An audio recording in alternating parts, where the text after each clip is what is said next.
मुख्यमंत्री को किसान को मिलने में टाइम नहीं है। कर्ज मुक्ति की मांग रहेगी। हाँ बिल्कुल, हम छोड़ेंगे नहीं। कब तक रहेंगे नागपुर में? हम 1 महीना, 2 महीना, 1 साल। नागपुर हाईवे पर जमा हुए हजारों किसान सड़कों पर उतरकर रास्ता जाम कर अपनी मांगों के लिए प्रदर्शन किया। नतीजा ये निकला कि कुछ ही घंटों में हाईवे पर 20 से 25 किलोमीटर लंबा जाम लग गया और अब ये बढ़ता ही जा रहा है। ट्रैक्टर पर, मोटरसाइकिलों में और गाड़ियों में भरकर हजारों की संख्या में किसान हाईवे जाम करने पहुंचे। अपनी मांगों को मनवाने के लिए भारत बंद की चेतावनी तक दे डाली। ये नजारा महाराष्ट्र के नागपुर का है, जहां किसानों का गुस्सा सड़कों पर फूटा है। यहाँ प्रहार जनशक्ति पार्टी के प्रमुख और पूर्व विधायक ओम प्रकाश कडू उर्फ बच्चा कडू के नेतृत्व में हजारों किसान नागपुर के नेशनल हाईवे 44 पर जोरदार प्रदर्शन करने पहुंचे।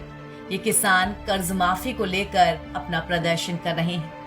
बच्चा कडू के साथ आए इन हजारों किसानों ने नागपुर में सभी तरफ से हाईवे पर कल रात से कब्जा कर लिया है। किसानों के इस विरोध प्रदर्शन के चलते नेशनल हाईवे 44 पर कई वाहन फंसे हुए हैं। बसें सड़क किनारे खड़ी हैं। कई यात्रियों को पैदल नागपुर की ओर जाना पड़ रहा है। वहीं किसानों का कहना है कि सरकार कर्ज माफी को लेकर के उनकी मांगे माने, नहीं तो ये आंदोलन और बड़ा रूप ले लेगा, जिसमें नागपुर के रेलवे स्टेशन पर ट्रेनें भी रोकी जाएंगी। इस आंदोलन का नजारा कुछ 2020 में दिल्ली बॉर्डर पर हुए किसान आंदोलन जैसा ही दिखा। आज आंदोलन का दूसरा दिन है। किसानों और कार्यकर्ताओं ने नागपुर हैदराबाद हाईवे को पूरी तरह से जाम कर रखा है।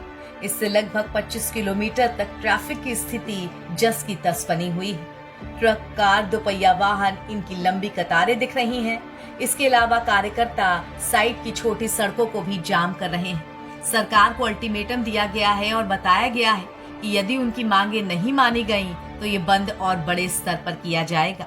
अभी कल से 2 दिन हो गए आंदोलन का, तीसरा दिन लग गया है और तीसरे दिन में हम अभी रेलवे जाम करने वाले हैं। मुझे लगता है देवाबहू को हमारे किसानों का खून ज्यादा पसंद है। वो चाहते हैं कि जितने दिन ज्यादा रुकेंगे उतने ज्यादा तड़पेंगे। अगर खेत में वैसे हम आत्महत्या करके मरी रहे तो यहाँ हम वही भी अभी पीएम जी हमारे महाराष्ट्र में आ रहे हैं। उन्होंने कहा था कि उत्पादन दुगना करूंगा और दाम भी दुगना करूंगा। ना दाम दुगना हो ना उत्पादन दुगना हुआ, बल्कि हमारे जो किसान है और कर्ज में ज्यादा डूबते जा रहा है, मर रहा है। मैं उम्मीद करता हूं अगर राज्य सरकार के पास पैसा नहीं है तो आप दे दो मोदी जी। आप तो किसान के बहुत भले चाहते थे। जय जवान जय किसान कांग्रेस का नारा बोलते थे आप, मर किसान और मर जवान। आप बोलते मेरे राज्य में जय जवान जय किसान होगा, तो कहाँ गया तुम्हारा नारा मोदी जी?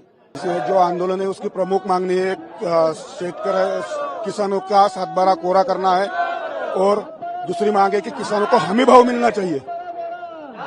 पिछले दिनों भी आंदोलन हुए, सरकार ने आपकी बात सुनी, लेकिन उसमें कुछ हुआ क्या? नहीं, उसमें कुछ हुआ नहीं। इसलिए आज पूरा नागपुर अपन जाम करेंगे। जब तक सरकार बोलेंगी नहीं कि पूरा लिख के देंगी नहीं और कुछ जिहार नहीं निकालेंगी, तब तक यहाँ से हटेंगे नहीं। हमारा यहाँ पे मरण जो भी हुआ तो भी हम यहाँ से हटेंगे नहीं। मुझे बताइए कितने किसान यहाँ पे आए और कहाँ? यहाँ पे यानी पूरे महाराष्ट्र से किसान आए हैं और हर जिले से 5,000 तो भी आए। कारण यही है कि फडणवीस ने जो हमको जो प्रहार को जो हर बार फंसाते जा रहा है, तो अब आज हम उसको फंसाएंगे बराबर और उसको देना ही पड़ेगा। जो हमारी मांगनी है वो उसको देना ही पड़ेगा, नहीं तो हमारी इधर जान भी जाएंगी तो भी हम इधर आज जान देने के लिए तैयार है। इसलिए महाराष्ट्र के पूरे कानेकोपरे से 1.5 से 2 लाख आज सब शेतकरी, दिव्यांग, मच्छीमार सब इधर आए हैं। मैं तो रायगढ़ से आया हूँ, मैं तो खुद 9,000 लोग लेके आया हूँ इधर। मुझे बताइए क्या प्रमुख मांग है इस पूरे आंदोलन की? शेतकरी जो कर्ज माफी है वो होना चाहिए। दिव्यांग के जो पैसे बढ़ाने के है वो बढ़ा के दे नहीं रहे हमको। मच्छीमारों की मांगनी है, जो खेत मजदूर की मांगनी है, वो सब हमको चाहिए और लेके ही जाएंगे, नहीं तो आज जाएंगे नहीं हम।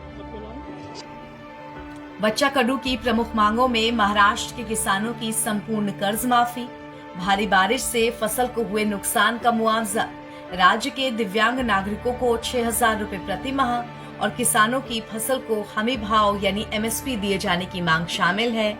इन्हीं मुद्दों को लेकर यह आंदोलन चलाया जा रहा है। नवभारत टाइम्स की रिपोर्ट।